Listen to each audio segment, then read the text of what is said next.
इथल्या नारायण आणि नारायणी तत्वाला माझा नमस्कार. मास्टर्स, एक अद्भुत ध्यान या अर्ध्या तासात आपण घेणार आहोत. आवाहन करते संत लीलाताई कर्वे, संपूर्ण देवी तत्व, गणपती महाराज,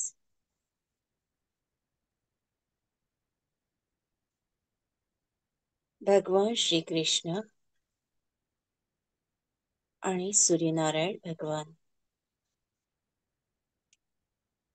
या संपूर्ण ऊर्जेशी एकरूप होऊन जा.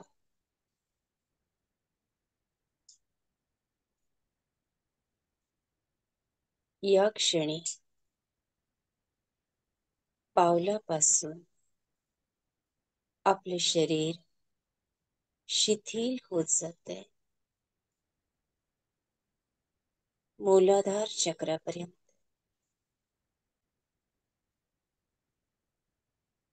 मूलाधारापासून अनाहत, अनाहतापासून सहस्रार, संपूर्ण पाठ, खांदे, दोन्ही हात, दोन्ही पाय एकदा आपले बघून घ्यावे. आपण कसं बसलो आहोत तेही बघून घ्या. एक दीर्घ श्वास आत. प्रचंड ऊर्जा या ब्रह्मांडातील आपल्या शरीरात येते. या श्वासाबरोबर आपल्याला बळ देते, ऊर्जा देते, हिम्मत देते जगण्याची. प्रकाश, तेजस्विता आणि मनाचं बळ वाढवते.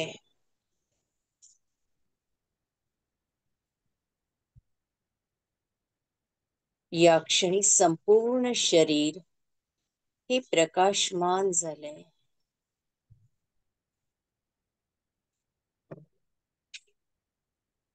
या शरीराला आतून आपण बघतो आहोत सोनेरी किरणांनी भरून गेलंय.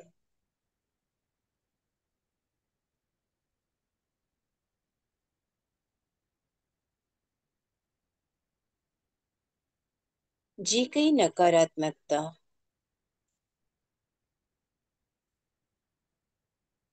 जी सल आहे, दुःख आहे, वेदना आहे, कोणीतरी अपमान केलाय, कोणीतरी दुखावलंय, ती सगळी जाणाऱ्या श्वासाबरोबर बाहेर काढून द्या आणि रिलीज, रिलीज, रिलीज म्हणा.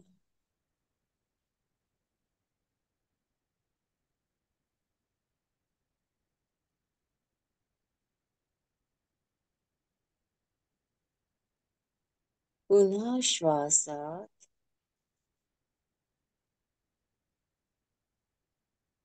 आणि या क्षणी आपण शून्यतेत गेला आहात. गहरी शून्यता.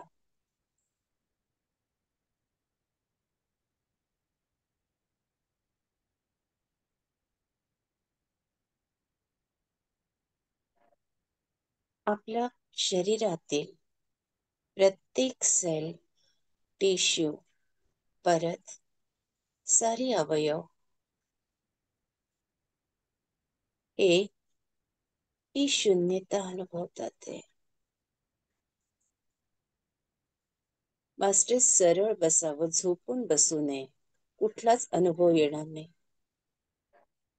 पाठीचा कणा सरळ खेचू नये, पण सरळ बसावं.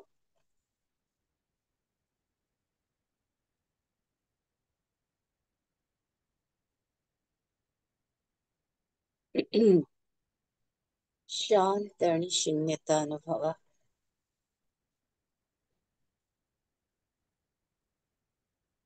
पूर्ण शून्यता.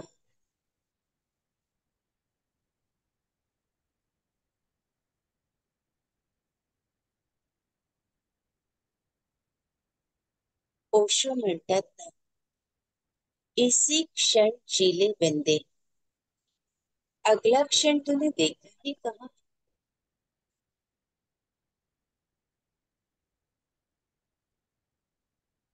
प्रत्येक क्षण हा आनंदाने जगायचं.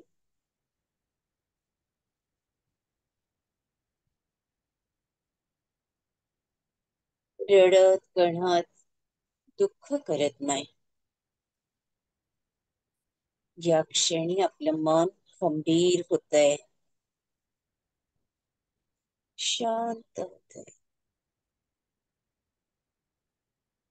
आणि शून्यतेचा प्रवास हळूहळू सुरू होतो.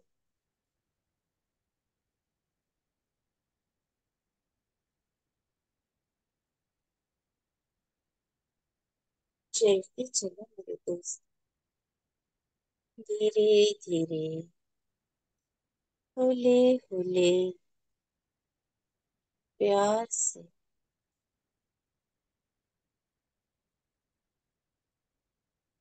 और शांति से चलते चले.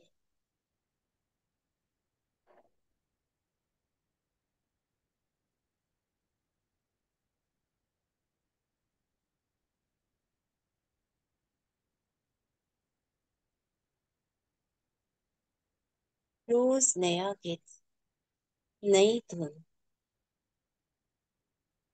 मस्ती में चलते चले, और शांत.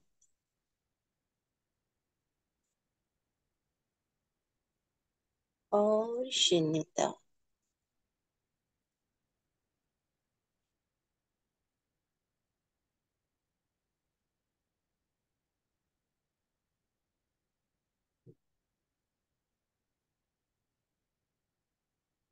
निसर्गाच्या पाठशाळेतून विविध आवाज आपल्याला पाखरांचे ऐकू येतात.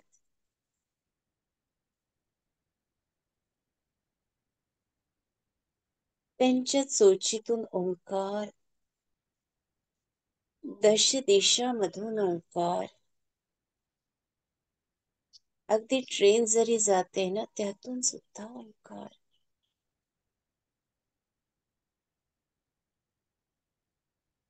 शून्यतेत ओंकार, शून्यतेच्या पोकळीत ओंकार, पोकळीच्या पलीकडे सुद्धा ओंकार.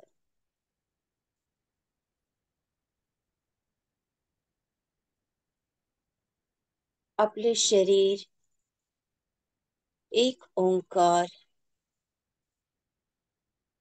नाद एक ओंकार, स्वर ओंकार, श्वास ओंकार, धर्म ओंकार, जात ओंकार, स्वभाव ओंकार, माणूस ओंकार. माणसाच्या शरीरातील प्रत्येक पेशी, परत, अवयव ओंकार, ओंकार, ओंकार. धर्म ओंकार. प्रत्येक धर्मात ओंकार.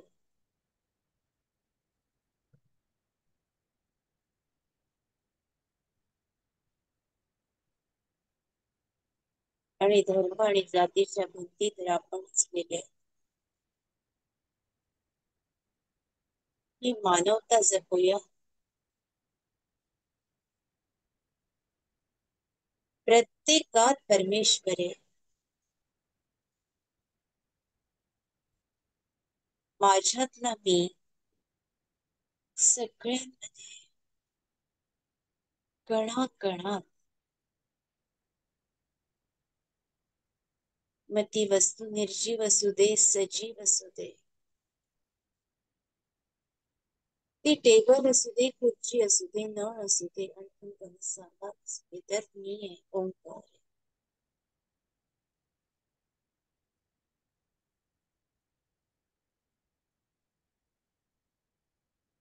शरीरातल्या कंपनांकडे लक्ष द्या.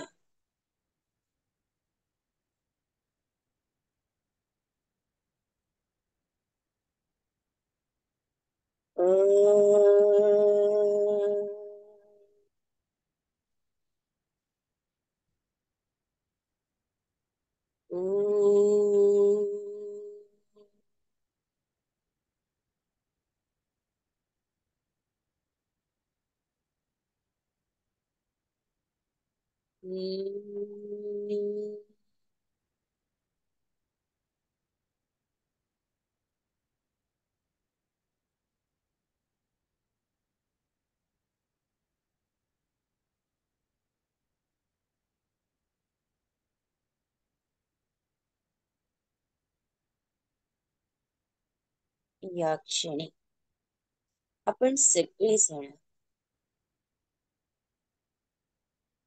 बदलापूर येथे संत लीलाताई कर्वे यांच्या आश्रमात बसलेलो आहोत.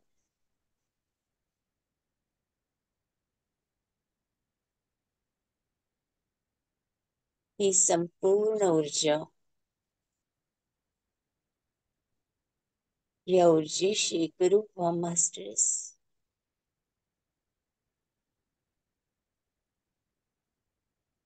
ओम गं गणपतये नमः. ओम गं गणपतये नमः. ओम गं गणपतये नमः.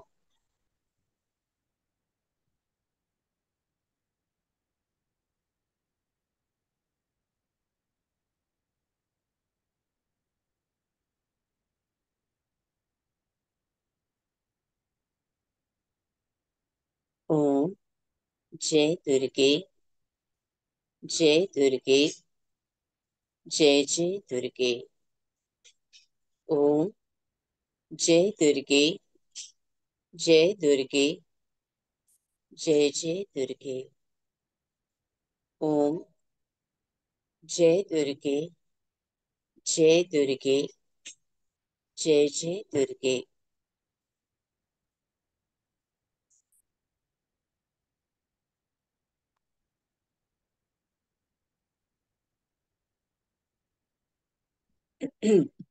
नमस्ते शारदे देवी सरस्वती मतिप्रदे वसत्वं मम जीवाग्रे सर्वविद्या प्रदा भव.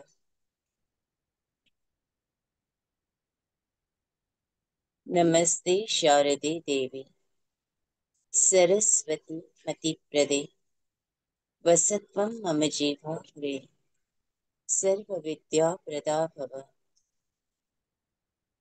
नमस्ते शारदे देवी सरस्वती मतिप्रदे वसत्वं मम जीवाग्रे सर्वविद्या प्रदा.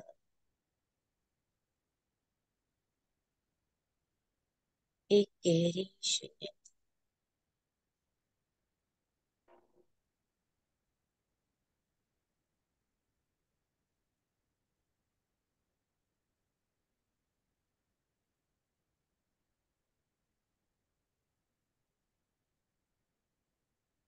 आणखी शून्यतेत उतरा मास्टर.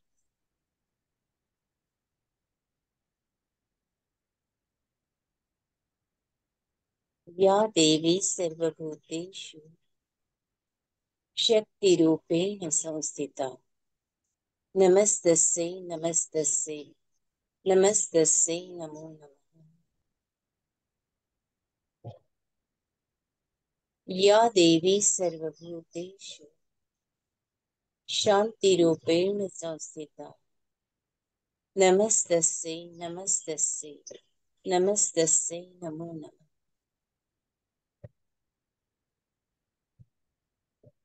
या देवी सर्वभूतेषु बुद्धिरूपेण संस्थिता. नमस्तस्यै नमस्तस्यै नमस्तस्यै.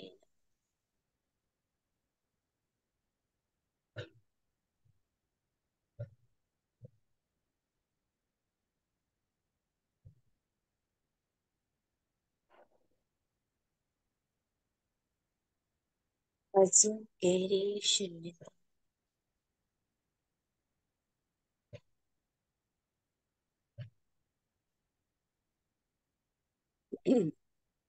ओम त्र्यंबके यजामहे सुगंधिं पुष्टिवर्धनम् उर्वारुकमेव बन्धनात् मृत्योर्मोक्षीयमामृता. ओम स्वः भुवा भुः ओम सः ज्यों राम ओम ओम राम ज्यों सः ओम भूर्भुवस्सुः.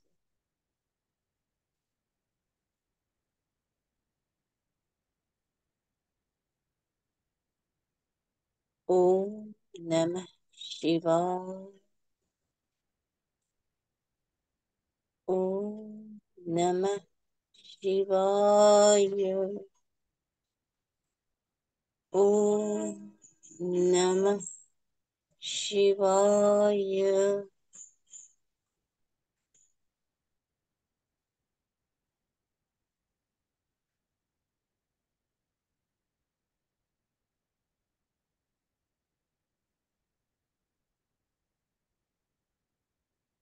धियो यो नः प्रचोदयात् तत् सवितुर्वरेण्यं भर्गो देवस्य धीमहि धियो यो नः प्रचोदयात् तत् सवितुर्वरेण्यं भर्गो देवस्य धीमहि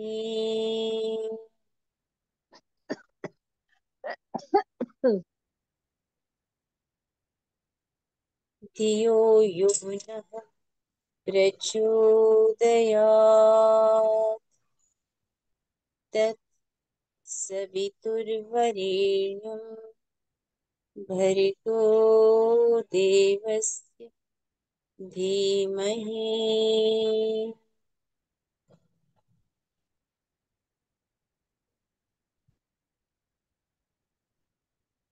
ॐ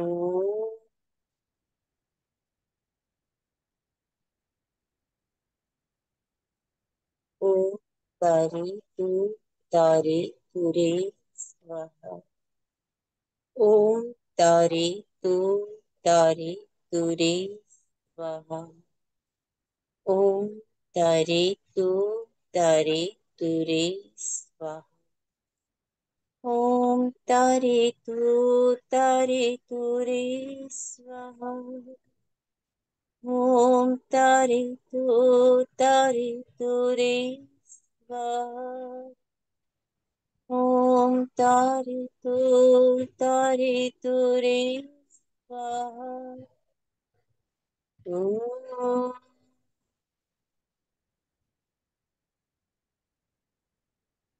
सर्वमङ्गलमाङ्गल्ये शिवे सर्वार्थसाधिके शरण्ये त्र्यम्बके गौरी नारायणी नमोऽस्तु ते.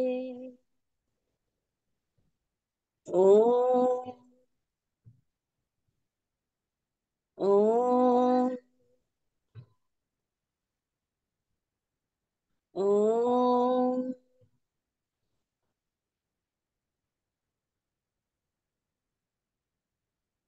आपण या क्षणी पूर्ण शून्यता अनुभव.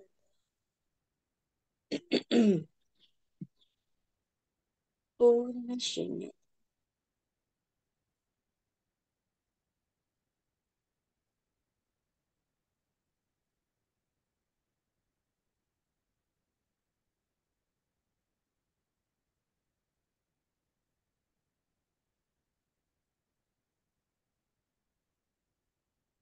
ॐ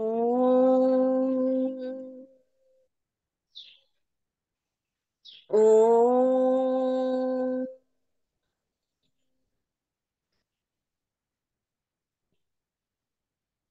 ॐ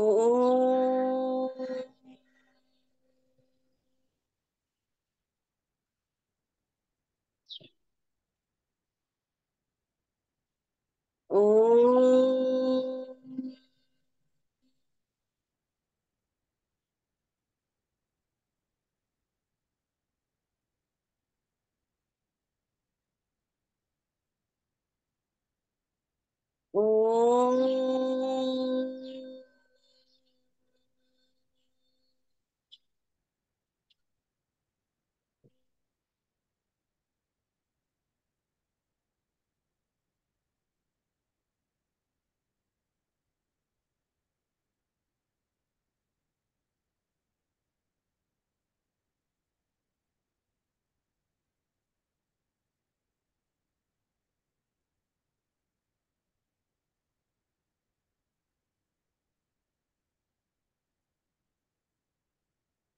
ओम.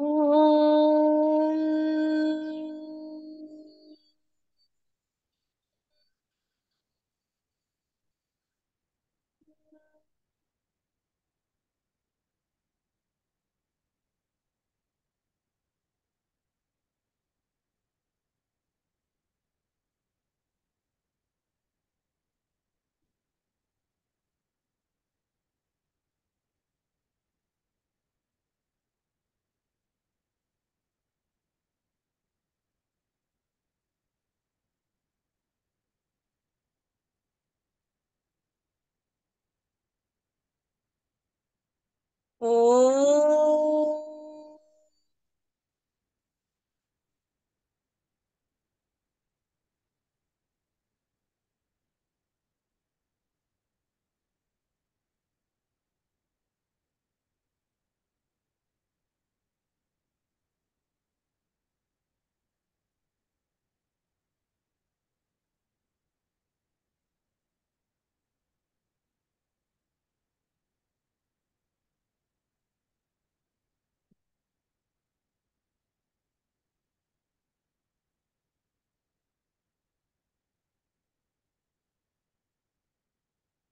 ओम.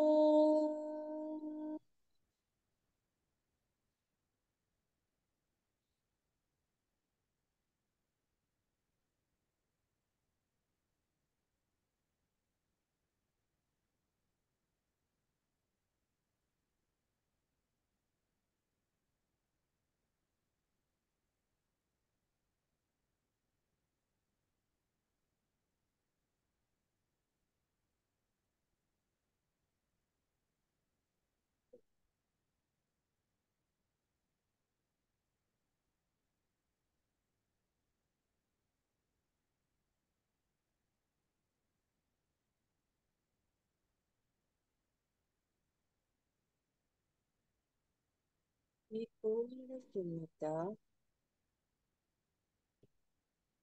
आपल्या हृदयात हळूहळू स्थिर होते.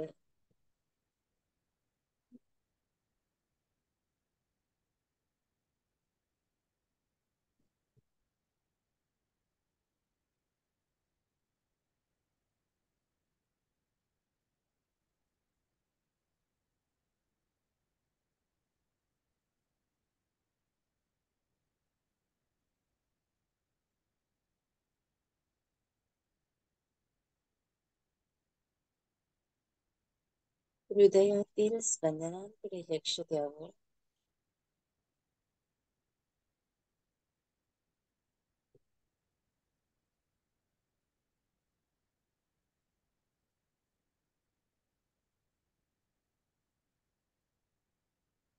आपल्या आईवडिलांना नमस्कार.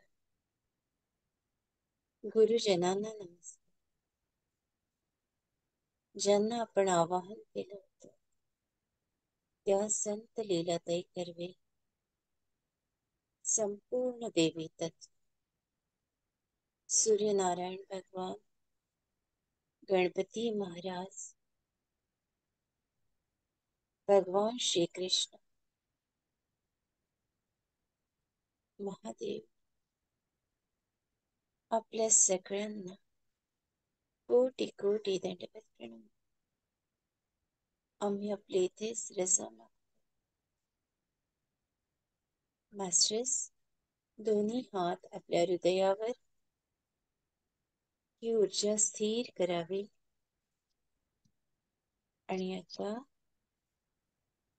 स्पंदनांना महसूस करावं.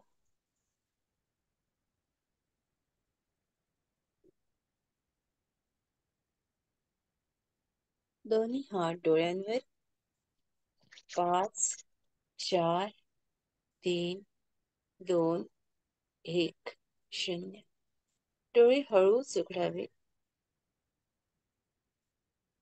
या विश्वाला आशीर्वाद द्यावा. या विश्वात सगळे शेतकरी, मजूर, कामगार, कारागीर, सैनिक, इथल्या स्त्रिया, मुली, गाई, वस्त्र, पशु, पक्षी सगळे सुखी आहेत, आनंदित आहेत, सुरक्षित आहेत. आम्ही आमचे परिवार सुरक्षित आहेत, सुखी, आनंदी आहे. आपल्या भोवती एक सुरक्षा कवच महसूस करा.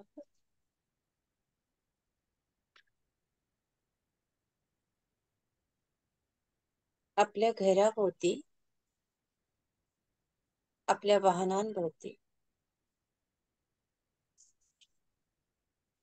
कल्याणमस्तु, कल्याण, कल्याण. दोन्ही हात ब्रह्मरंध्रावर. तथास्तु, तथास्तु, तथास्तु. 2 1 0. डोळे हळूच उघडावे. या विश्वाला आशीर्वाद द्यावा. या विश्वात सगळे शेतकरी, मजूर, कामगार, कारागीर, सैनिक, इथल्या स्त्रिया, मुली, गाई, वस्त्र, पशु, पक्षी सगळे सुखी आहेत, आनंदित आहेत, सुरक्षित आहेत. आम्ही आमचे परिवार सुरक्षित आहेत, सुखी, आनंदी आहे. आपल्या भोवती एक सुरक्षा कवच महसूस करा.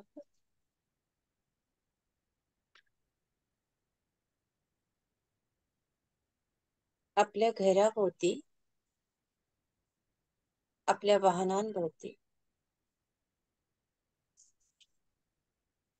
कल्याणमस्तु, कल्याण, कल्याण.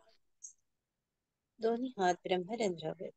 तथास्तु, तथास्तु, तथास्तु. खूप छान, गोड हसावं सगळ्यांना. सगळ्यांना माझा नमस्कार. सगळ्यांना नमस्कार आणि स्वागत. नमस्ते. डॉक्टर प्रभाकर देशमुख शैक्षणिक आणि सामाजिक संस्थेच्या अंतर्गत आराधना ध्यान समूहाद्वारे आयोजित वसंत पंचमी आणि श्री संत तुकाराम महाराज जन्मदिनानिमित्त संतांच्या संगती या सदरात श्रीकृष्ण भक्त गुरुमाऊली संत लीलाताई कर्वे आणि त्यांचे आध्यात्मिक कार्य या विषयावर त्यांच्या सुनबाई पुष्पांजली कर्वेताई या आपल्याशी संवाद साधणार आहेत. सौ पुष्पांजली संतोष कर्वे या नवी मुंबई महानगरपालिका येथे अधीक्षक वसुली अधिकारी म्हणून कार्यरत आहेत. कथा, कविता, ललित लेखन या करीत असून सन 2017 मध्ये त्यांचं माझे तुला निशब्द शब्द हा काव्यसंग्रह त्यांचा प्रकाशित झालेला आहे. काव्यसंग्रहास जानेवारी 2020 चा कोकण ग्रामविकास ठाणे यांचा विशेष पुरस्कार लाभला आहे. कल्याण काव्यमंच कल्याण यांचेकडून काव्य वाचन व अभिवाचनासाठी असलेले सन्मान चिन्ह देऊन त्यांचा गौरवही करण्यात आलेला आहे. अशा या पुष्पांजली ताई यांना काव्य वाचन, अभिवाचन, नाट्य अभिनय यांची विशेष आवड आहे आणि तसेच या कामासाठी त्यांना पुरस्कारही प्राप्त झालेले आहेत. अशा या सौ पुष्पांजली ताई आपल्याला आज वक्त्या म्हणून लाभलेल्या आहेत आणि त्या संत लीलाबाई कर्वे म्हणजे त्यांच्या सासूबाई यांचं आध्यात्मिक कार्य आपल्याला विशद करणार आहेत. मी त्यांना आपल्या समूहातर्फे त्यांचं स्वागत करते आणि त्यांना व्यासपीठावर आमंत्रित करते. धन्यवाद. नमस्कार. ओम नमो भगवते वासुदेवाय. ओम महान शक्ती देवताय नमः. डॉक्टर प्रभाकर देशमुख शैक्षणिक सामाजिक संस्थेच्या अंतर्गत आराधना ध्यान समूहाद्वारे आयोजित आजच्या वसंत पंचमी आणि श्री संत तुकाराम महाराज जन्मदिवसानिमित्त संतांच्या संगती या कार्यक्रमाअंतर्गत मला तुम्ही आमंत्रित केलं, त्याबद्दल मी तुमची खूप खूप आभारी आहे. आणि त्यामुळे मला तुमच्यासारख्या सर्व अध्यात्माच्या वाटेवरील वारकऱ्यांशी माझ्या सासूबाई परमपूज्य गुरुमाऊली लीलाताई कर्वे यांच्या आध्यात्मिक कार्याबद्दल संवाद साधता येईल याबद्दल मी आपली खूप आभारी आहे आणि ही माझ्यावर कृष्ण कृपाच आहे असं मी समजते. याआधी 18 ऑक्टोबर 2024 रोजी ह्या ध्यान सत्रात गुरुमाऊली लीलाताई कर्वे यांच्या चरित्र याविषयी आणि त्यांच्या कृष्ण भक्तीविषयी श्रीमती प्राची दामले यांनी अत्यंत सुंदर आणि अभ्यासपूर्ण असं निरूपण इथे सादर केलेलं आहे. त्यांना तुम्ही छान ऐकलेलं आहे. आज मी माझ्या सासूबाई परमपूज्य गुरुमाऊली लीलाताई कर्वे यांची सून या नात्यानं मला कृष्ण भक्तीच्या या वाटेवर गुरुमाऊलीचा श्रीकृष्णाचा जो अनुभव आलेला आहे आणि हा अनुभव घेतानाच आजपर्यंतच्या अनुभवातून श्रीकृष्ण भक्त परमपूज्य गुरुमाऊली या जितक्या मला उलगडल्या आहेत, समजल्या आहेत, मग त्यांच्या अनुयायांकडून असतील, माझ्या कुटुंबियांकडून असतील, तर त्याविषयी मी तुमच्याशी थोडा संवाद साधण्याचा प्रयत्न करणार आहे. गुरुमाऊली यांचं कार्य खूप महान आहे, खूप मोठं आहे आणि मी खूप छोटी आहे. त्यामुळे ह्या एवढ्या मोठ्या कार्याला मी माझ्या काही शब्दांमध्ये मांडणं खरं तर अशक्य आहे. परंतु मी श्रीकृष्णाची ही इच्छा आहे असं समजून हे कार्य करण्याचा प्रयत्न करतेय. काही चूकभूल झाली, कारण तुम्ही सर्व याच्यामधले ज्ञानी आहात. काही चूकभूल झाली तर कृपा करून मला माफ करा आणि सांभाळून घ्या.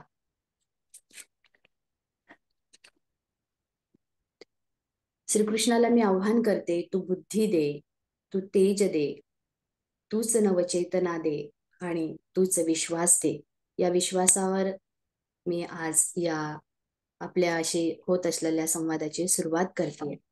मी सून म्हणून या घरामध्ये जेव्हा प्रथम आली, सून होण्यापूर्वी जेव्हा घर दाखवायला आणतात त्यावेळी पहिला प्रवेश माझा कृष्णकुटीरमध्ये झाला. कृष्णकुटीर जे आता बदलापूरमध्ये आहे. माझं माहेर आहे वांगणी आणि बदलापूर, म्हणजे बदलापूरच्या पुढचं स्टेशन वांगणी. परंतु तरीही मला आईंचं कार्य किंवा कृष्णकुटीर मधला कृष्ण याविषयी काहीही माहिती नव्हती.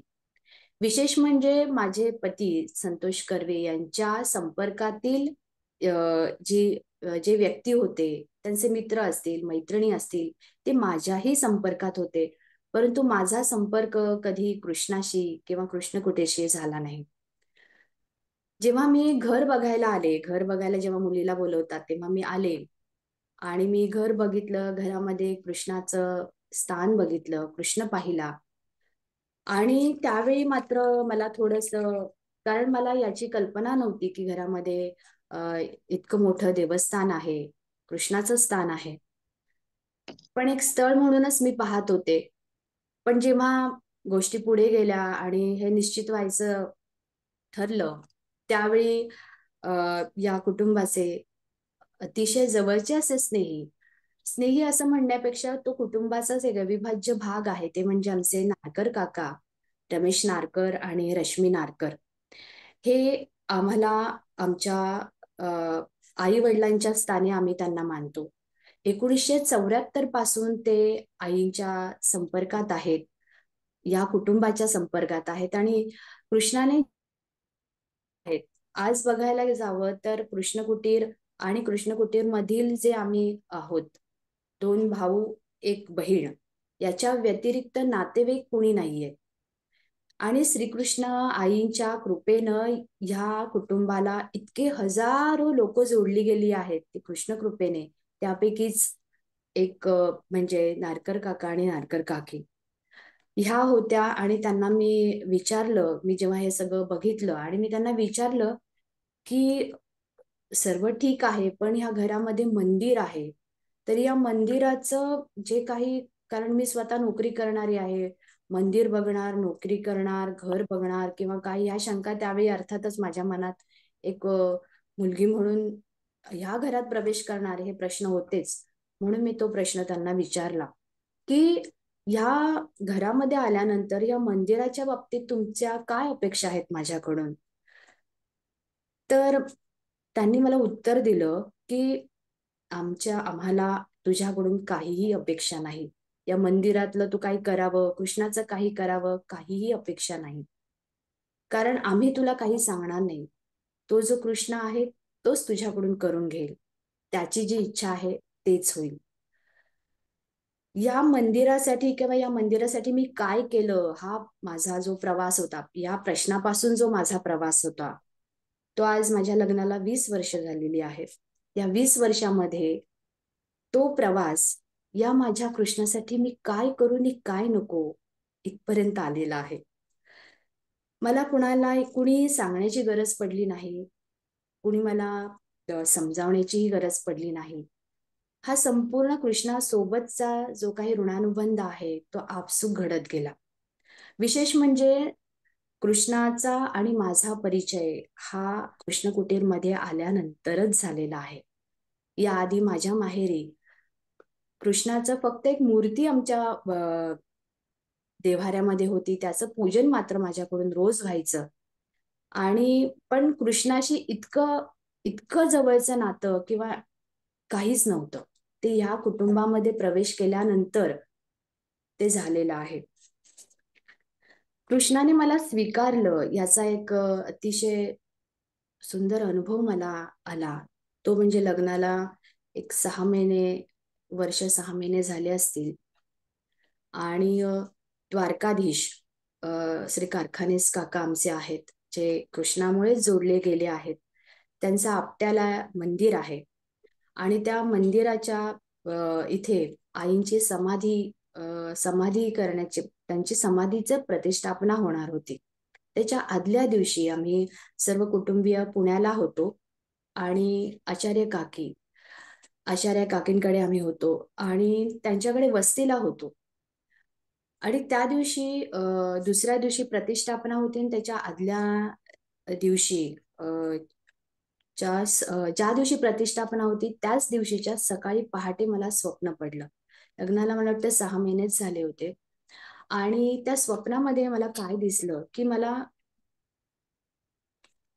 आमचा जो कृष्ण कुटीरचा हॉल आहे, मंदिराचा जो हॉल आहे, तिथे आई ध्यान करायला बसायच्या, तिथे लोकांना मार्गदर्शन करायला बसायच्या. मी हे काहीही अनुभवलेलं नाही. मला हे कुणी सांगितलेलंही नव्हतं. परंतु त्या स्वप्नामध्ये मला असं दिसलं, की माझे पती संतोष कर्वे आले आणि मला म्हणाले, की मी आतल्या खोलीमध्ये होते. तिकडे येऊन ते मला म्हणाले, की पुष्पांजली बाहेर चल जरा मंदिरामध्ये आई आली आहे तर आई आहे तर आईचा आशीर्वाद घेऊया आपण. आणि मी आईंना प्रत्यक्ष पाहिलेलं नाही. कारण आमच्या लग्नापूर्वीच 10 फेब्रुवारी 2003लाच आईंचं निर्वाण झालं होतं. त्यामुळे आईंना मी पाहिलंही नव्हतं. प्रत्यक्ष पाहिलं नव्हतं. प्रत्यक्ष सहवास नाही. आणि त्यांनी मला सांगितलं, की आई बाहेर आलेल्या आहेत, तर आपण आईचा आशीर्वाद घेऊया. मी त्यांच्यासोबत मंदिरात गेले. तिथे एक दिवाण आहे. त्या दिवाणावर आई समोर बसल्या आहेत, असं मला दिसलं. आम्ही दोघंही चालत त्यांच्या त्या ज्या जिथे बसल्या होत्या तिथे गेलो. आणि त्या अशा मांडीवर हात ठेवून बसल्या होत्या. आणि आम्ही दोघं गेलो. आम्ही दोघं गुडघ्यावर बसलो. गुडघ्यावर बसल्यानंतर मला ते चित्र इतकं सुस्पष्ट दिसलं. आम्ही गुडघ्यावर बसलो आणि मी आईंच्या पाया पडायचं म्हणून मी खाली वाकले. आणि खाली वाकल्यानंतर मला आईंचे पाय पावलांपासून ते गुडघ्यापर्यंत जशी मी वर वर वर नजर केली, तर मला अक्षरशः ते पाय संगमरवराचे पांढरे शुभ्र आणि त्या पावलांवर चक्र चक्र दिसले.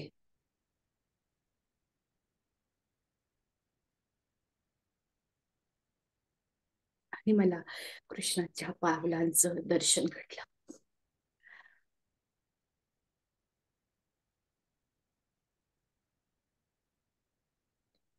मला पहिलं दर्शन आईंचं आणि आईंच्या पावलांचं, त्या कृष्णाच्या पावलांचं दर्शन घडलं. आणि मला पटकन जाग आली. तेवढ्यात माझे मिस्टर इथे स्वप्न संपलं आणि जेव्हा मला जाग आली तेव्हा माझे मिस्टर रूममध्ये आले होते आणि त्यांना मी सांगितलं की मला तुम्हाला काहीतरी सांगायचंय, पण तुम्ही ही गोष्ट कुणाला सांगू नका. कदाचित सांगितलं तर कुणाचा विश्वास बसणार नाही किंवा कुणाला वाटेल 6 महिने तर झाले तिला येऊन किंवा एवढं मोठं दर्शन किंवा असं माझ्या मनातली शंका होती म्हणून म्हटलं नका सांगू, फक्त तुमच्या माझ्यातच राहू दे. पण मला असं दिसलं आणि त्यावेळी ते म्हणाले, की याचा अर्थ आईने, कृष्णाने तुला स्वीकारलं आहे. तुला आशीर्वाद दिलेला आहे. आणि मला इतकं, इतकं समाधान वाटलं, खूप आनंद झाला. आणि अशा तऱ्हेने पहिली पहिली भेट माझी आईशी आणि कृष्णाशी अशा पद्धतीने झाली. आणि नंतर मात्र मग ते हे जे कृष्णाशी जे नातं होतं, आध्यात्मिकतेची मला आवड लहानपणापासूनच होती. आणि अ, जसं म्हणतात ना, की गुरुचा शोध हा आपण घ्यायचा नसतो. तो आपोआप गुरु आपल्याजवळ आपल्यासोबत येतो, आपल्याला तो भेटतो. कदाचित माझा प्रवास, माझ्या गुरु शोधण्याचा प्रवास किंवा गुरु भेटण्याचा प्रवास हा इथे संपलेला होता. मला आईंच्या रूपाने गुरुमाऊली परमपूज्य गुरु लीलाताई मला लाभल्या होत्या आणि तो प्रवास माझा इथे येऊन संपला होता. अर्थातच मग मी कृष्ण भक्ती, आई आई माझ्या गुरु आणि आईंनी सांगितलेल्या गोष्टी त्या पुस्तक रूपाने असतील, त्यांचे अनुयायी असतील, ते मी ग्रहण करत होते. ते मी आचरणात आणण्याचा प्रयत्न करत होते आणि तो करतीये आजही. या घरामध्ये आल्यानंतर मला आईंविषयीची जी माहिती आहे, ती माझ्या कुटुंबियांकडून हळू-हळू कळतच होती. पण सर्वात जास्त मला आई कळल्या किंवा गुरुमाऊली माझी कळली किंवा कृष्ण भक्ती किंवा कृष्णाचं जे काही आहे ते कळलं, ते कृष्ण भक्तांकडून, त्यांच्या अनुयायांकडून. आमच्याकडे 7 उत्सव होतात. या निमित्ताने अनेक कृष्ण भक्त आमच्या घरी येतात आणि जेव्हा मला भेटतात, तेव्हा जो कोणी कृष्ण भक्त एक-एक जो कोणी कृष्ण भक्त भेटतो, त्या प्रत्येकाच्या मुखातून मी आई, कृष्ण यांच्याविषयीचं जे प्रेम आहे, भक्ती आहे, जेव्हा मी ऐकते तेव्हा मला आश्चर्य वाटतं. कारण गरीब, श्रीमंत कुठलाही भेद नसलेला प्रत्येक माणूस जेव्हा माझ्याशी बोलतो, त्यावेळी मला आश्चर्य या गोष्टीचं वाटतं, की प्रत्येक माणसाबरोबर एक व्यक्ती सारख्याच पद्धतीने, सारख्याच प्रेमाने, मायेने, आत्मीयतेने कसा वागू शकतो, कसा बोलू शकतो. कारण जो कोणी येतो तर तो अशा भावाने बोलतो, की हां, ताईंचंच माझ्यावर जास्त प्रेम होतं. माझ्यावरच जास्त प्रेम होतं. माझ्यासाठीच त्या जास्तीत जास्त कृष्णाला ध्यान करायच्या किंवा माझ्यासाठी त्यांनी खूप केलंय किंवा बाकी कोणासाठी केलं नाही, असा तो भाव असायचा प्रत्येकाचा. म्हणजे त्यांनी कधीही कुठल्याही भक्तामध्ये, कशामध्ये कधीही भेदभाव केलेला मला त्या त्यांच्या बोलण्यातून लक्षात यायचा. कधीही भेदभाव केलेला नसायचा. सगळ्यांना समान पातळीमध्ये, समान प्रेमाने, मायेनं, ममतेनं त्यांनी त्यांना सांभाळलेलं असायचं. त्यांच्यासाठी तितक्याच आत्मीयतेने, पोटतिडकीने त्यांनी ते केलेलं असायचं. आणि हे ऐकूनच मी आईंच्या त्या संपूर्ण व्यक्तिमत्त्वाने एकदम भारून जायचे, की हे संतच असू शकतात. यांच्यामध्ये दैवी शक्तीच असू शकते. तेच लोकं असं वागू शकतात. नाहीतर आपण सामान्य माणसं घरामध्ये 4 माणसं जरी असली, तरी त्या 4 माणसांची 4 पद्धतीने वागताना सुद्धा किती कष्ट पडतात. एक किती रुसवे-फुगवे, किती ताण-तणाव, किती गोष्टी आपल्या भोवती घडतात. परंतु या संत विभूतींची मात्र कमाल आहे, की त्या अशा पद्धतीने संपूर्ण जगावर आपल्या प्रेमाने अशा पद्धतीने राज्य करतात. आणि म्हणूनच प्रत्येक भक्ताकडून मी जेव्हा आईंबद्दल ऐकायचे, त्यावेळी नतमस्तक व्हायचे. त्यांची ऊर्जा, त्यांचं प्रेम आपण आपल्यामध्ये कशा पद्धतीने आणू शकतो किंवा काय याच्यासाठी मी सतत प्रयत्न करत राहायचे. आणि हा मला वाटतं संतांच्या संगतीत राहण्याचा जसा त्यांच्या अनुयायांना, भक्तांना जसा हे असतं अनुभव असतो, मी तो अनुभव असा अप्रत्यक्षपणे घेत होते आणि तशीच मी मला माझ्यामध्ये बदल करण्याचा प्रयत्न करत होते. आईंना, परमपूज्य गुरुमाऊलींना आज आधुनिक संत म्हणून मान्यता मिळाली आहे. ही आधुनिक संत म्हणून मान्यता का मिळाली आहे? कारण आईंच्या आतापर्यंतच्या आईंवर लिहिलेली चरित्र असेल, त्यांच्यावर लिहिलेले काही पुस्तकं असतील, अनुयायी असतील, त्यांचे भक्त असतील, माझे कुटुंबीय असतील, यांच्याकडून ज्या गोष्टी मी ऐकलेल्या आहेत, त्यावरून असंच वाटतं, की हो, त्या आधुनिक संतच असू शकतात. उदाहरणच द्यायचं म्हटलं तर स्त्रियांची मासिक पाळी. जेव्हा मला सांगतात माझ्या जाऊबाई, रेश्मा कर्वे माझ्या मोठ्या जाऊबाई आहेत, ज्या आमच्या कृष्ण कुटीरमधील आत्ताचे जे संपूर्ण व्यवस्थापन आहे, त्या अतिशय निगुतीने, प्रेमाने आणि तितक्याच आत्मीयतेने आणि भक्तीने आज सांभाळत आहेत.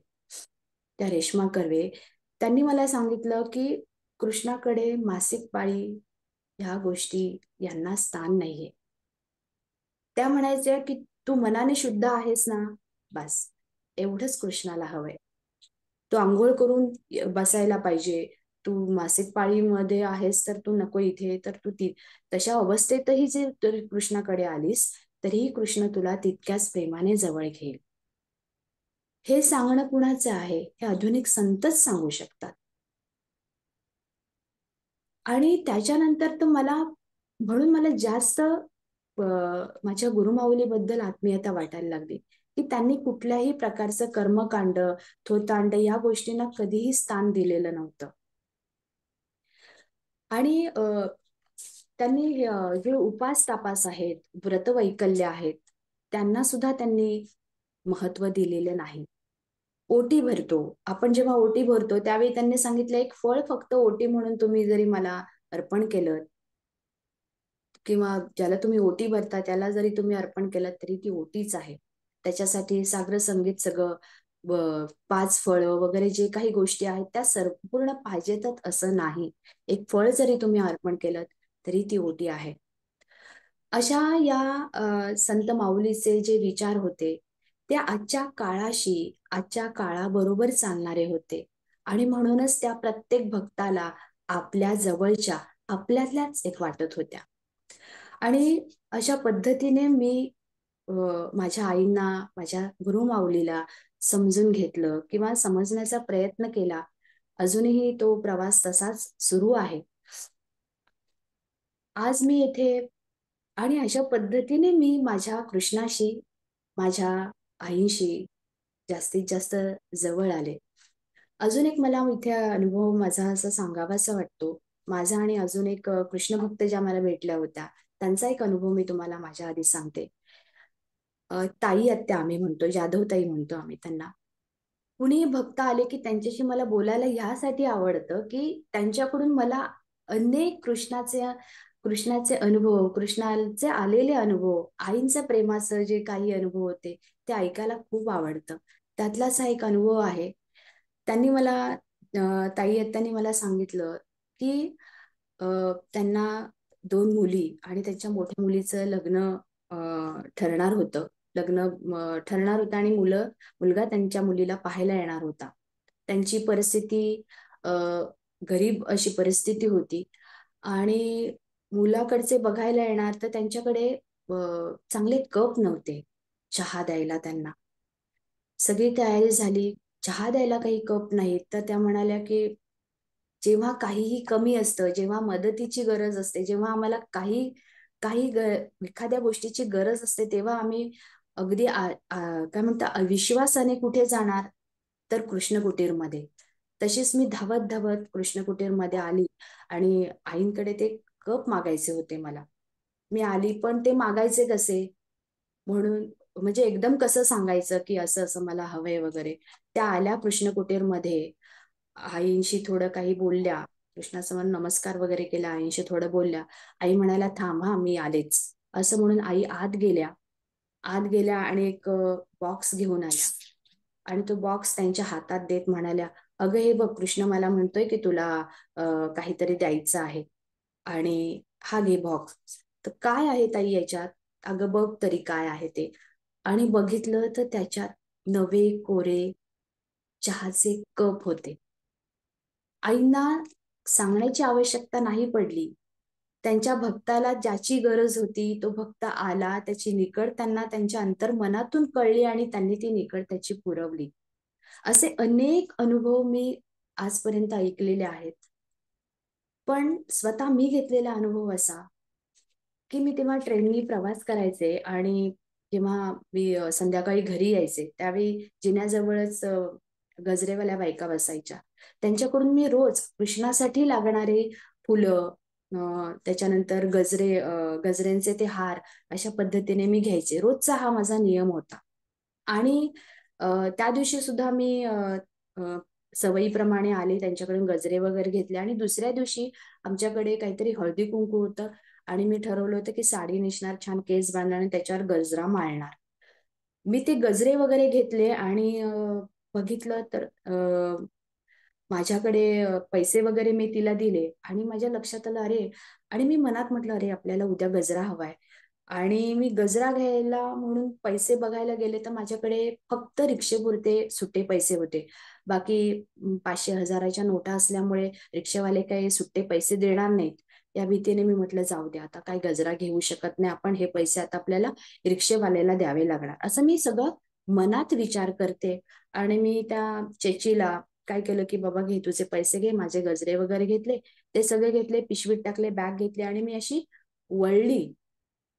मी अशी वळली आणि मागून मला आवाज आला, "भाभी, भाभी, भाभीजी, भाभीजी." तर मी मागे वळून बघितलं तर ती चेची, ती गजरेवाली जी होती, तिने मला बोलवलं होतं आणि आणि तिने काय केलं असावं? तिने हातभर गजरा, अक्ष अक्षरशः या चेची लोकी तर थोडासा पण गजरा आपल्याला अधिकचा देत नाहीत. पण तिने मला हातभर गजरा असा माझ्यासमोर ठेवला आणि म्हणाल्या, "ये लो भाभी." म्हटलं, "गजरा?" मी म्हटलं, "मेरे पास पैसा नहीं है वो छुट्टा." तो मुझे, "नहीं, रहने दो, आप ले लो." आणि तिने मला तो गजरा दिला. मला असं वाटलं, की हो, मला गजरा हवाच होता.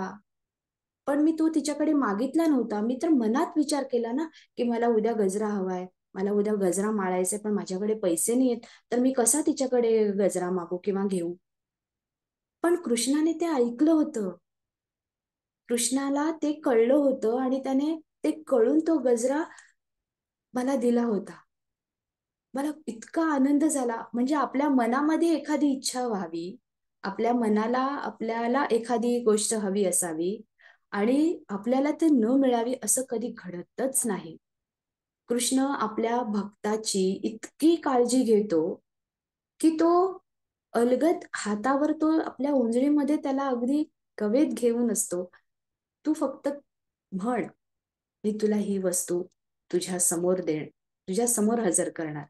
मनात जरी आपण एखादी इच्छा केली, तरी तो कृष्ण असा आपल्याला सगळं देतो. हा हा चमत्कार नाहीये. कारण आईंना कधी चमत्कार हा शब्दच आवडायचा नाही. चमत्कार ह्या गोष्टींवर त्यांचा अजिबात विश्वास नाही. त्या अनुभूती, ही अनुभूती आहे. हा चमत्कार नाही, ही अनुभूती आहे. कृष्णाने त्याच्या अस्तित्वाची दिलेली जाणीव आहे. आणि तो आपल्या सोबत आहे याचं ते प्रमाण असतं. आणि मला खूप आनंद झाला. तो गजरा घेऊन मी घरी आले.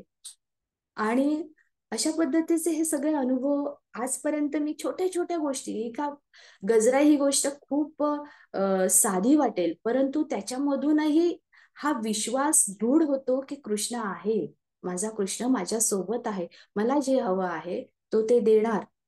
माझ्या सगळ्या योग्य-अयोग्य त्या गोष्टींचा तो काळजी घेणार. आणि अशा पद्धतीने मी माझ्या कृष्णाशी जास्तीत जास्त दृढ नात्यानं आज जोडली गेलेली आहे. हा झाला माझा प्रवास, की कृष्णासाठी काय करू, या मंदिरासाठी काय करू पासून. असा तो प्रवास. आता आईंचा जो अध्यात्मातील प्रवास आहे, तो खूप मोठा आहे. परंतु मी थोडक्यात त्याचं तुम्हाला सांगण्याचा प्रयत्न करते. हा प्रवास जो आहे, तो त्याची सुरुवात ह्या प्रवासाची सुरुवात तर त्यांच्या बालवयापासूनच झाली होती. आणि त्याचं आपण प्राची दामले यांनी जे निरूपण केलं, त्याच्यामध्ये तो प्रवास तुम्ही अ, ऐकलेलाच आहे. परमपूज्य गुरुमाऊली लीलाताई कर्वे ह्या खरं तर सगुण भक्तीचं एक सुरेख रूप आहे असं मी म्हणते. 6 जून 1979 रोजी कृष्णकुटीर येथे कृष्णमूर्तीची जेव्हा स्थापना झाली, तिथेच कृष्ण भक्तीचा प्रसार आणि प्रचार याचीही सुरुवात झाली आणि लोकांना कृष्ण सांगेल तसे मार्गदर्शन करणे असे लीलाताईंचे कृष्ण कार्य सुरू झाले. कृष्ण बोलतो म्हणजे काय, ह्या कुतूहलापोटी कृष्णकुटीरमध्ये बदलापूर येथे आलेली जी भक्त मंडळी आहेत, त्यांना कृष्णकुटीरमधील लोभस कृष्ण आणि साक्षात वात्सल्य मूर्ती असलेल्या आई, आमच्या ताई लीलाताई कर्वे आणि त्या मंदिरातील सात्विक वातावरण या सगळ्याच्या नकळत प्रेमात पडतात. लीलाताईंनी भक्तांना भक्ती मार्गावरून पावलं टाकत असताना कधी असा हात धरून प्रवचन देऊन वगैरे असं शिकवलंच नाही. त्यांनी स्वतःच्या आचरणातून गुरुसेवा म्हणजे काय, गुरुप्रेम म्हणजे काय, कृष्ण प्रेम म्हणजे काय, भक्ती काय, विश्वास काय, खरा धर्म म्हणजे काय, खरी पूजा म्हणजे काय, या गोष्टींचं ज्ञान दिलं. आणि परमार्थाची सेवा ही आपल्यापासून, घरापासून, स्वतःपासून आपली कर्तव्य पार पाडत असताना कशी करावी याचं ज्ञान दिलं, मार्गदर्शन केलं. परमपूज्य लीलाताई कर्वेंचा संपूर्ण जीवनपट पाहिला तर त्याच्यामध्ये 3 टप्पे पडतात. एक टप्पा म्हणजे त्यांचं बालपण, शिक्षण, नोकरी हा पहिला टप्पा आणि पुढे लग्न, संसार आणि त्यांचा शिक्षकी पेशा. या शिक्षकी पेशामध्ये असतानाच घर संसार सांभाळून गीतेचा जो प्रचार केला, तो असा व्यावहारिक आणि पारमार्थिक मार्गदर्शन हा दुसरा टप्पा. या टप्प्यामध्ये ताईंची दिनचर्या काय असायची तर त्या पहाटे उठून मुलांचे डबे करून त्यांचं जेवण करून आणि सकाळपासून जे लोक सकाळी 8 वाजल्यापासून त्यांच्याकडे जी लोक मार्गदर्शनासाठी आलेली असायची त्यांना मार्गदर्शन करून 12ची त्यांची शाळा असायची, अंबरनाथला त्यांना जावं लागायचं. हे सगळं करून सर्वांचं व्यवस्थित समाधान करून त्या त्यांच्या कर्तव्यावर सुद्धा तितक्याच तत्परतेने वेळेत पोहोचत असत. त्यांच्यामधील ही अलौकिक ऊर्जा, ही चेतना अर्थात श्रीकृष्णाच्या ध्यानधारणा, त्यांची भक्ती यामुळेच त्यांच्यामध्ये होती हे सांगायला नको.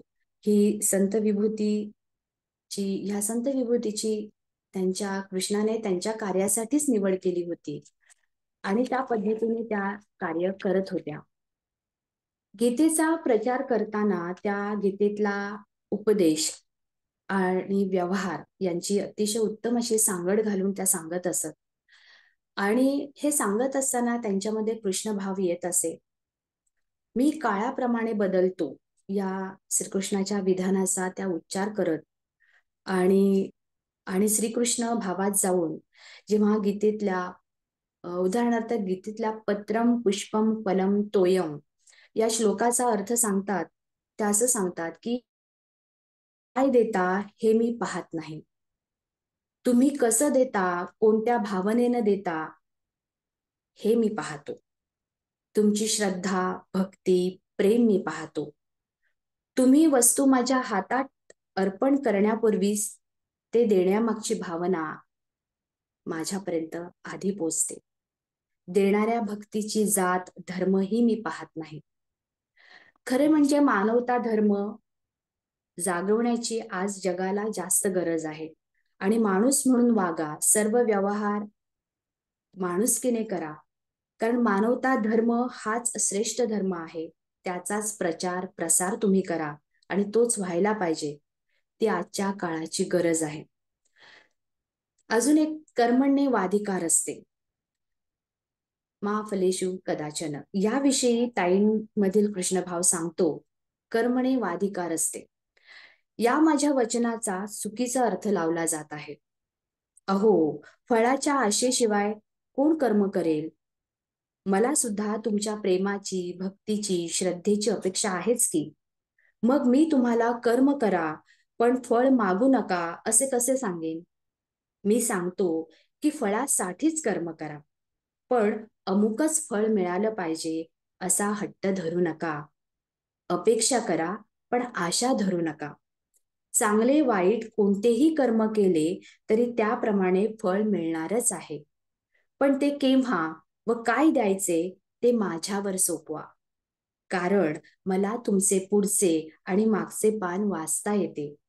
त्यानुसार मी योग्य वेळी योग्य आणि योग्य तेवढेच देणार यावर विश्वास ठेवा.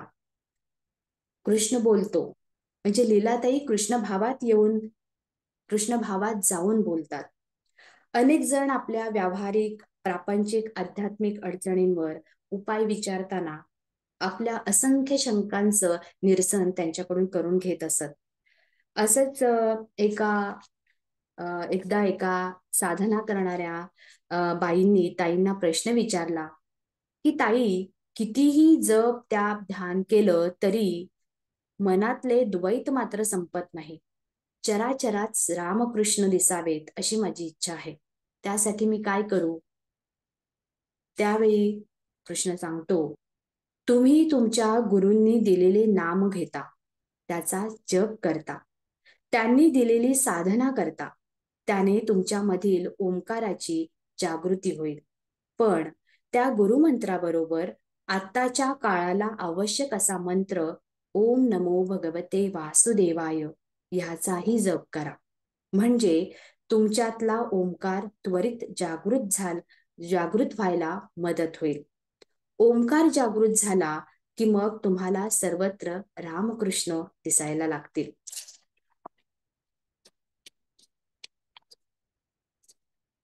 गुरुमाऊली लीलाताई कर्वे यांनी 1992 आपल्या नोकरीतून, शाळेच्या सेवेतून निवृत्त झाल्या. हा निवृत्त नंतरचा जो टप्पा आहे तो निरंतर ध्यान साधना, जगभर भ्रमण करून केलेलं कृष्ण कार्य, तसेच सामुदायिक उपासनेसाठी केलेली श्रीकृष्ण लीला केंद्रांची योजना, पुढे जगदीश शक्तीच्या आराधनेसाठी त्यांनी केलेली विश्वजननीची स्थापना.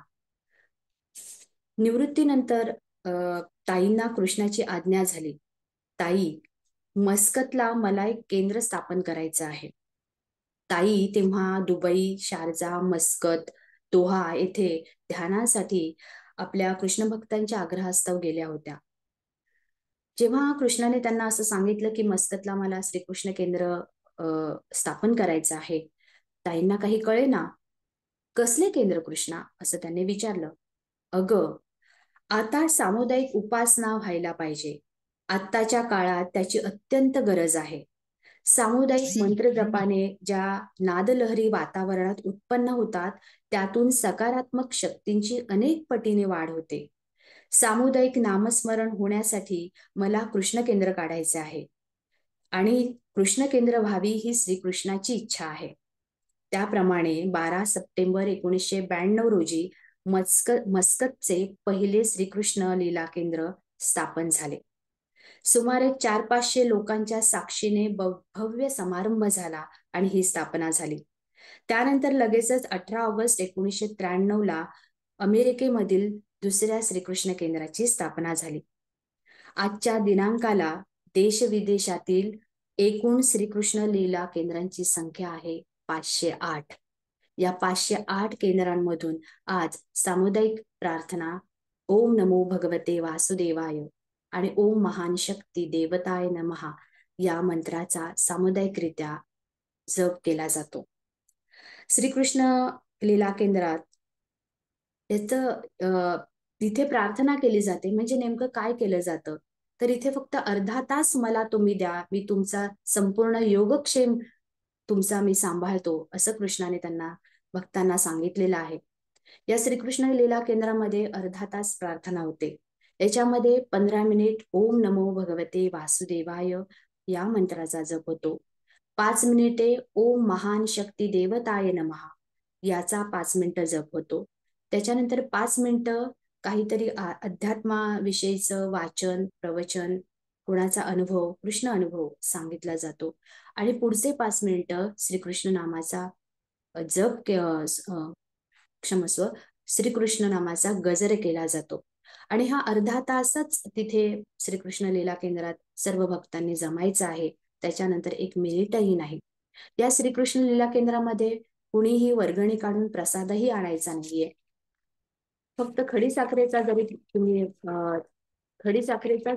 प्रसाद दिलात तरी तोही पुरेसा आहे, असं कृष्णाने सांगितलेलं आहे. आणि जी तुम्ही प्रार्थना, जे काही तुम्ही नामजप इथे करता, त्याचीच ऊर्जा आणि आनंद घेऊन तुम्ही लगेच घरी, तुमच्या आपापल्या घरी जायचं आहे, असं या प्रार्थनेचा अर्थ आहे.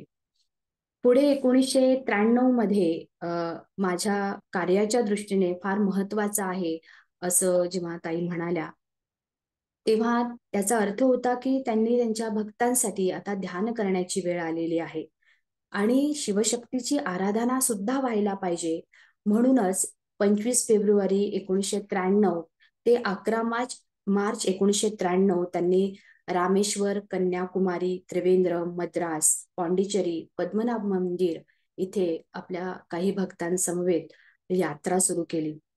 अशी निवृत्तीनंतर ताईंच्या या यात्रा आणि त्यांची ध्यानाची वेळ सुद्धा वाढली होती. त्यांची ध्यानाची वेळ जर आपण लक्षात घेतली तर त्यांची ध्यानधारणा करण्याची क्षमता आपल्या लक्षात येईल. त्या रोज कृष्णाने त्यांना यापूर्वीच रोज दुपारी 2 ते 3 या दरम्यान ध्यान करायला सांगितलंच होतं. परंतु अमेरिकेला जाऊन आल्यानंतर मात्र ह्या वेळेमध्ये अधिक वाढ झाली. रोज रात्री 11 ते 12 विश्वशांतीसाठी ध्यान करण्यासाठी कृष्णाने त्यांना सांगितलं. त्याच्यानंतर 12 ते 1, पहाटे 2 ते 5 आणि माझ्या सर्व ज्ञात अज्ञात भक्तांसाठी ध्यान कर, असं त्यांनी कृष्णाने ताईंना आज्ञा दिली. आणि कधी कधी एखाद्या भक्तासाठी संध्याकाळी 7 ते 8 सुद्धा तू ध्यान करायला हवंस, असं, आणि त्या करायच्याही. अशा पद्धतीने कृष्णाच्या आदेशांचं, त्यांच्या आज्ञेचं त्या पालन करून अशा पद्धतीने ते दिवस 24 तास ते ध्यान करीत असत. 1997 मधील एका ध्यान यात्रेत कालिकत, बद्रीनाथ, हरिद्वार, ऋषिकेश, पुणे, जळगाव, नाशिक, कोल्हापूर, हरिहरेश्वर, बडोदा इथे त्यांनी कृष्ण केंद्र स्थापन केले आणि सामुदायिक जी प्रार्थना आहे त्याची सुरुवात या एवढ्या शहरांमध्ये झाली. या ध्यान यात्रेत श्रीकृष्णाने त्याचे परब्रह्म स्वरूप, त्याची निसर्गावर असलेली सत्ता, अणुरेणूत भरून राहिलेले त्याचे अस्तित्व याचा परिचय ताईंना आणि सोबतच सर्व कृष्ण भक्तांना सुद्धा दिला. श्रीकृष्णाच्या ताईंच्या प्रेरणेतून काही ठिकाणी मंदिरे सुद्धा उभारली गेली. त्यामधीलच एक म्हणजे नाशिकचं गोवर्धन मंदिर. या मंदिर उभारणीची जी अद्भुत गोष्ट आहे, ती श्रीकृष्णाच्या कृपा आशीर्वादाची जी गोष्ट आहे, त्याची जी प्रचिती आहे, ती अतिशय वाचण्यासारखी, ऐकण्यासारखी आहे. परंतु वेळेच्या अभावी मी ती इथे सांगू शकत नाही. पण शक्य झालं तर आईंवरील जे चरित्र आहे त्याच्यामध्ये या मंदिर उभारणीची गोष्ट आहे आणि अतिशय अचंबित करणारी, श्रीकृष्णाच्या अस्तित्वाची प्रचिती देणारी अशी तो अनुभव आहे. ती उभारणीची गोष्ट आहे. तर ती शक्य झाल्यास आपण जरूर जरूर त्याचा अनुभव घ्या. त्यानंतर युवा केंद्राची, यंग जनरेशनसाठी युवा केंद्रांची स्थापना करण्याचं ताईंनी संकल्प सोडला. कारण युवा जनरेशन, यंग जनरेशन हेच आता या पुढील कार्याला पुढे नेणार आहे, हा दृष्टीपणा आईंमध्ये होता, गुरुमाऊलीमध्ये होता आणि त्यामुळेच त्यांनी याविषयीचा संकल्प सोडला. आणि 3 जानेवारी 2001 मध्ये ठाण्याला यंग जनरेशनसाठी पहिलं युवा केंद्र सुरू करण्यात आलं. आणि त्यांनी या यंग जनरेशनला संदेश देताना म्हटलं की श्री भगवद्गीता ही माझी वाङ्मयीन मूर्ती आहे. हा ग्रंथ आपल्या भारताचा पाया आहे. गीता सांगणारा योगेश्वर श्रीकृष्ण आणि तुमच्यात जागणारा ओंकार म्हणजे माझेच रूप आहे. श्री विश्वजननी स्थापनेचा संकल्प त्यांनी 2002 मध्ये सोडला होता. आणि हा संकल्प सोडण्यामागेचा उद्देश त्यांचा हा होता की ओंकार म्हणजेच शिवशक्तीचे रूप. शिवशक्तीच्या मिलनातून ओंकाराची जागृती आणि भगवान योगेश्वर नेहमी सांगतात की शिवशक्तीच्या रूपातून झालेली निर्मिती ओंकार आतापर्यंत योगेश्वराची प्रार्थना झाली. आता शक्तीची आराधना होणे अत्यंत आवश्यक आहे. विश्वासाठी, विश्वकार्यासाठी, विश्वशांतीसाठी, विश्वाचा सांभाळ करण्यासाठी शिव आणि शक्ती या दोघांची आराधना होणं आवश्यक आहे. भगवान श्रीकृष्णाच्या या प्रेरणेनेच, या आदेशानुसारच गुरुमाऊली लीलाताई कर्वे यांनी विश्वजननी नवदुर्गा हिची स्थापना 7 ऑक्टोबर 2002 या दिवशी अमेरिकेतील लॉस एंजेलिस कॅलिफोर्निया येथे प्रथम केली. विश्वजननीचं कार्य काय आहे तर सर्व ज्ञात अज्ञात सर्व भक्तांसाठी, यंग जनरेशनसाठी धावावे लागणार आणि म्हणूनच विश्वजननी आणि विश्वसखा यांचे ओंकार रूप म्हणजेच ओंकार रूप सर्व श्रीकृष्ण केंद्रात 15 मिनिटे ओम नमो भगवते वासुदेवाय नामाचा जप, 5 मिनिटे ओम महान शक्ती देवताय नमहा या मंत्राचा जप असं करून आपण तो जप करायचा आहे आणि शिव आणि शक्तीचे आराधना करायची आहे. सन 2002 मध्ये नवदुर्गा विश्वजननीची स्थापना करण्याचा जो संकल्प सोडला तर 9 ठिकाणी देवींची प्रतिष्ठापना होईल असं आईंनी 2002 मध्ये सांगितलं आणि परमपूज्य ताईंच्या हयातीत 2 ठिकाणी म्हणजे लॉस एंजेलिस कॅलिफोर्निया इथे आणि नवी दिल्ली मिलिटरी कॅम्प येथे अशा 2 विश्वजननींची त्यांच्या हयातीत स्थापना झाल्या आहेत. आणि त्यानंतर आईंचं निर्वाण झाल्यानंतर 10 फेब्रुवारी 2003 नंतर बरोबर 6 ठिकाणी नवदुर्गा विश्वजनीची स्थापना झालेली आहे. जोगेश्वरी मुंबई, हळदीपूर, बदलापूर कृष्णकुटीर, पुणे, रत्नागिरी आणि रांची. आणि विशेष म्हणजे आईंनी ह्या 9 ज्या देवींची स्थापना होणार हे 2002 मध्येच सांगितलं आहे. त्यापैकी 8 नवदुर्गा विश्वजननींची स्थापना झालेली आहे. 9वी जी विश्वजननीची स्थापना त्यांनी सांगितली आहे ती आहे दोहा. दोहा इथे अजूनही आपल्याला हिंदू देवदेवता किंवा एकूणच तिथलं जे वातावरण आहे ते अजून पोषक नाहीये. परंतु जर कृष्णाने सांगितलं आहे की 9वी विश्वजननीची स्थापना होणार आहे तर ती होणारच आहे असा कृष्ण भक्तांना सर्वांनाच तो विश्वास आहे. कारण त्यांनी सांगितलेल्या ज्या विश्वजननीची स्थापना जी आहे ती 8 विश्वजननीची स्थापना आजपर्यंत जिथे जिथे सांगितली आहे तिथे तिथे झालेली आहे. त्याच्यामुळे दोहामध्ये ती होणारच याचा आम्हाला पूर्ण सर्व कृष्ण भक्तांना पूर्ण विश्वास आहे, श्रद्धा आहे. अशा या परम कृष्ण भक्त गुरुमाऊली लीलाताई कर्वे ज्या महाराष्ट्र कोशामध्ये आधुनिक संत म्हणून आज त्यांचा अंतर्भूत आहे या श्रीकृष्ण भक्त लीलाताई कर्वे नवी दिल्ली येथील विश्वजननी प्रतिष्ठापना झाल्यानंतर 10 फेब्रुवारी 2003 मध्ये कृष्णामध्ये विलीन झाल्या. आणि पण त्यांचं कार्य आजही त्यांच्या निर्वाणानंतर त्यांचं निर्वाण झालं असं आम्ही मानतच नाही. त्या अणुरेणूंमध्ये जसा कृष्ण आहे तशा त्यांचंही अस्तित्व आजही आम्हाला जाणवतं. त्याची अनुभूती आम्ही आजही सर्व कृष्ण भक्त घेतच आहोत. त्यांच्या आशीर्वादानंच त्यांचं कार्य आज तसंच अविरत अखंड चालू आहे. आज कृष्ण कुटीरमध्ये एकूण 7 उत्सव केले जातात. त्या 7 उत्सवांमध्ये पहिला आता 10 फेब्रुवारीला त्यांची पुण्यतिथी, त्यांचं निर्वाण दिन आहे. त्याच्यानंतर महाशिवरात्र, 29 मेला त्यांचा जन्मदिवस, गोकुळाष्टमी आणि गोपाळकाला असे 2 दिवस आणि 7 नोव्हेंबरला आम्ही विश्वजननी वर्धापन दिन असे एकूण 7 उत्सव आम्ही कृष्ण कुटीरमध्ये आजही मोठ्या भक्तिभावानं करीत असतो. आणि आजही त्यांचे अनुयायी, त्यांचे भक्त, कृष्ण भक्त कृष्ण कुटीरमध्ये येऊन आपली भक्ती, श्रद्धा त्या कृष्णाच्या चरणांशी अर्पण करीत असतात.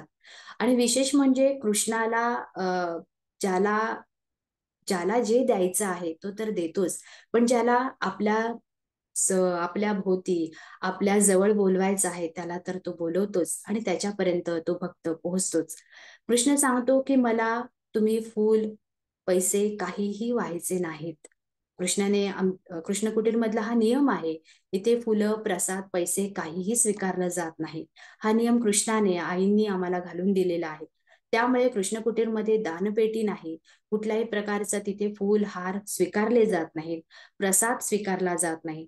आणि जर एखाद्या भक्तांनी कोणी भक्तिभावाने आणलंच तर त्याच्या चरणांशी लावून तो तसाच पुन्हा त्याच्या घरी जाऊन त्याने तो वाटायचा आहे. त्यामुळे कृष्णाकडे येणारा जो भक्त आहे तो फक्त आपले श्रद्धारूपी त्याची ती भक्तीच घेऊन ये, त्यानेच तो त्याच्यापर्यंत पोहोचतो, त्याच्या हृदयात स्थान मिळवतो. एवढंच कृष्णाला हवं आहे. आणि हीच भक्ती, हीच श्रद्धा घेऊन आजही आम्ही कृष्णाचं कार्य आमच्या परीनं करण्याचा प्रयत्न करीत आहोत. श्री कृष्णार्पणमस्तु. धन्यवाद. खूप सुंदर बोललात ताई. अप्रतिम सुंदर. अतिशय भावपूर्ण असं विवेचन आपलं होतं. खूप सुंदर. पुन्हा एकदा आपण हा योग जुळवून आणावा असं आम्हाला सगळ्यांना वाटतं. मी सुषमाताईंना विनंती करते की त्यांनी आभार प्रदर्शनाचं काम करावं आणि आपल्याला जर ताईंशी संवाद साधायचा असेल तर पुढचे 10 मिनिटं आपल्या हातात आहेत. सुषमाताई. नमस्कार ताई. तुमच्या सासूबाई अं, लीलाताई कर्वे यांच्याशी तुमचा जो ऋणानुबंध जुडला किंवा तुम्हाला ज्या त्या गुरुमाऊली म्हणून लाभल्या त्याबद्दल तुम्ही खूप भावपूर्ण पहिल्याच तुमच्या डोळ्यात ज्या अश्रुधारा वाहिल्या, त्यांचा जो अनुभव घेतला, दर्शन झालं तुम्हाला, तो एक अप्रतिम अनुभव होता. तुम्ही सांगताना आमच्याही अंगावर अगदी रोमांच उभे राहिले. खूप छान ताई. आणि प्राचीताई दामलेंनी आम्हाला कृष्ण भक्ती थोडीशी त्यांच्याबद्दल सांगितलंच होतं. पण हा आज त्यांचा प्रवास जो तुम्ही सांगितलात आधुनिक संत म्हणून, तो खूप भावपूर्ण होता आणि मनाला भावला आम्हाला. ह्या काळानुरूप त्यांचे जे विचार होते ते आम्हाला खूपच आवडले. आणि आता इथून पुढे त्यांची जी विश्वशांतीसाठी ध्यान, ज्ञात अज्ञात भक्तांसाठी ध्यान, श्रीकृष्णाची प्रचिती अचंबित करणारी होती, की जे तुम्ही त्यांच्याबद्दल सांगितलं. आणि गोवर्धन मंदिर बांधणीचा त्यांचा तो अनुभव अगदी हे आहे, ते आम्ही नक्कीच वाचण्याचा किंवा जाणून घेण्याचा आम्ही प्रयत्न करू. आणि आता आम्हाला एक नवीन उत्सुकता लागली आहे. तुम्ही जे सांगितलं नवदुर्गा विश्वजननीची स्थापना आणि त्या भक्तीबद्दल तुमच्याकडनं किंवा अजून कोणाकडनं आम्हाला माहिती मिळावी. आणि श्रीकृष्ण बोलावतो हे खूप छान सांगितलं आपल्या भक्तांना. खूप आम्ही भावपूर्ण झालेलो आहे ही सगळी कृष्ण भक्ती ऐकून. खूप खूप धन्यवाद ताई. आणि आम्हाला अजूनही परत एक येऊन या विश्वजननी केंद्रात बद्दल माहिती द्यावी ही आशा करते, विनंती करते. खूप खूप धन्यवाद ताई.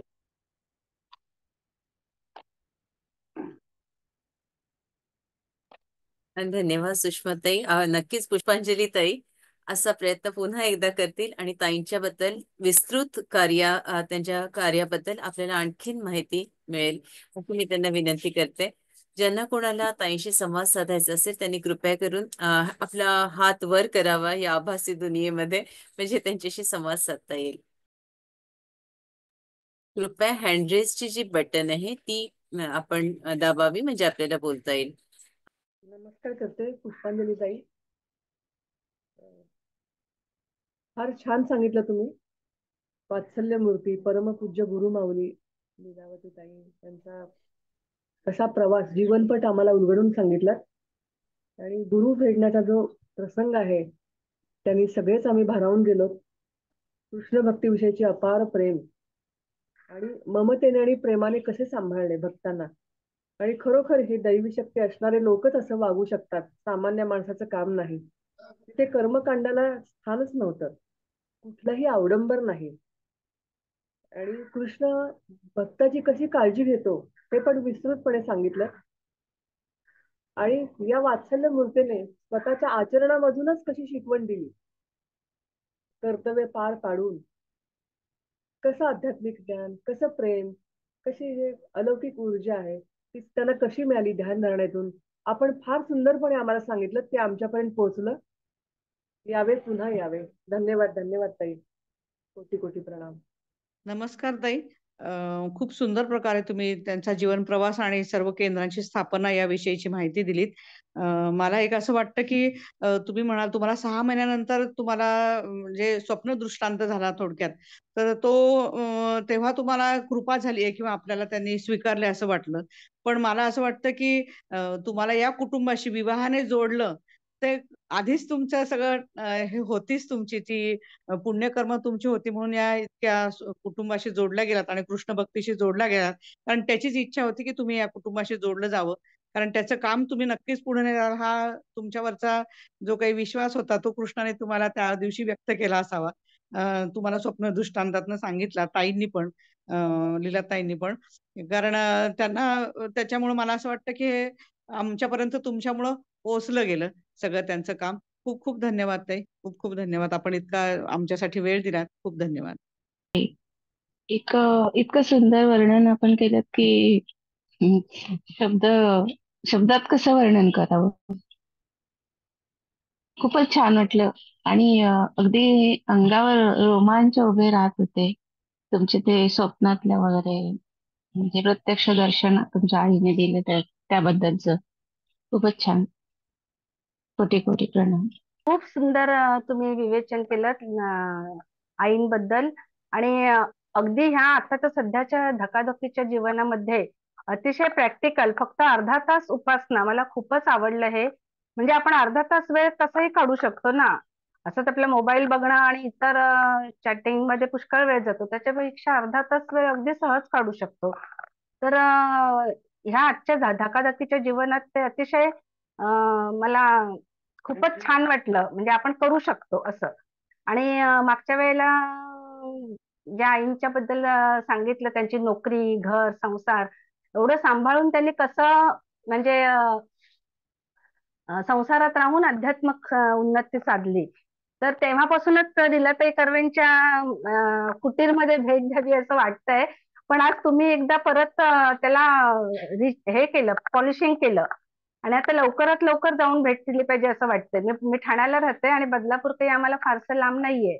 तर ते आम्हा मुंबईकरांना चांगलं जवळचं हे आहे. म्हणजे अगदी आपण भेट द्यायची म्हटलं कुटीरला तरी सहज शक्य आहे. फक्त एक दिवस काढावा लागेल आणि एवढी तुम्ही सुंदर जे साधनेची हे आहेत वैशिष्ट्य तर आम्हाला सहजपणे जमतील आणि आजच्या काळाला अनुसरून तुमचे केंद्र किंवा त्याच्यात जे मार्गदर्शन मिळतंय ते असं ऐकताना वाटलं की जायलाच पाहिजे म्हणून. खूप काही छान सांगितलं आणि तुम्ही परत परत या आणि आम्हाला आणखी सविस्तर माहिती द्या अशी मी विनंती करते. धन्यवाद. शोभाताई. राम माऊली. आईंचं कार्य अतिशय विस्तृतपणे कथन केलं आपण. आजच्या या वसंत पंचमीच्या दिवशी खूप छान लाभ मिळाला आम्हाला. तुमचे ते अनुभव तर ऐकूनच अक्षरशः अंगावर शहारा येतो. त्याच्यानंतर अतिशय छोट्या छोट्या गोष्टीतून की साधकांना आलेले अनुभव आपण समर्पण भावनेने जर भक्ती केली तर त्या अगदी छोट्या छोट्या वस्तू कशा इच्छा कशा पूर्ण केल्या जातात हे आपण अनेक अनुभवातून सांगितलं. त्याच्यानंतर आईंचे आधुनिक विचार किंवा म्हणजे स्नान करूनच पूजा वगैरे केली पाहिजे, ध्यान केलं पाहिजे असं काही त्यात हे करू नये. आपल्याला जसं जसं शक्य होईल त्याप्रमाणे आपण साधना करत राहावी. अतिशय छान सुंदरपणे सांगितलं ताई. खूप छान. आपण पुन्हा पुन्हा येऊन आम्हाला हे करत राहावं, मार्गदर्शन करत राहावं. धन्यवाद. खूप छान. आईचं कार्य असंच पुढे जावं, जास्तीत जास्त सामुदायिक प्रार्थना व्हाव्यात आणि ही ऊर्जा संपूर्ण विश्वाच्या शांतीसाठी त्यांनी सांगितलेली आहे. केवळ स्वतःसाठी नाही, स्वतःच्या उन्नतीबरोबर विश्वाचीही उन्नती व्हावी, विश्वामध्ये शांती व्हावी याच्यासाठी हे कार्य त्यांनी सुरू केलं. आणि म्हणूनच आपण सर्वांनी त्याच्यासाठी हातभार लावला पाहिजे. म्हणून हा सगळा प्रपंच मला ताईंनी जो घडवून आणलेला आहे त्याबद्दल मी अत्यंत आभारी आहे. आणि कृष्णाने मला ही सेवा करण्याची संधी दिली, त्याबद्दल मी कृतज्ञ आहे. पुन्हा एकदा सगळ्यांना वसंत पंचमीच्या आणि संत तुकाराम महाराज जयंतीच्या अनेक शुभेच्छा. पुष्पाताई इथे आल्यामुळे आपला दिवस आज खूप आजची जी सकाळ आहे ती खूप आनंदात गेली आणि ताईंचं कार्य इतकं अलौकिक आहे, इतकं मोठं आहे की पुन्हा एकदा आम्हाला असं पुन्हा पुन्हा ऐकायला आवडेल.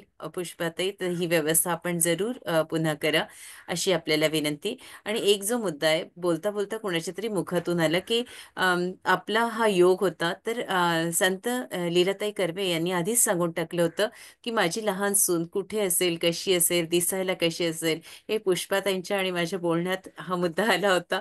त्याला फक्त मी स्पर्श करते, पुन्हा एकदा त्या जरूर बोलतील. सगळ्यांना नमस्कार, धन्यवाद, जय श्रीराम.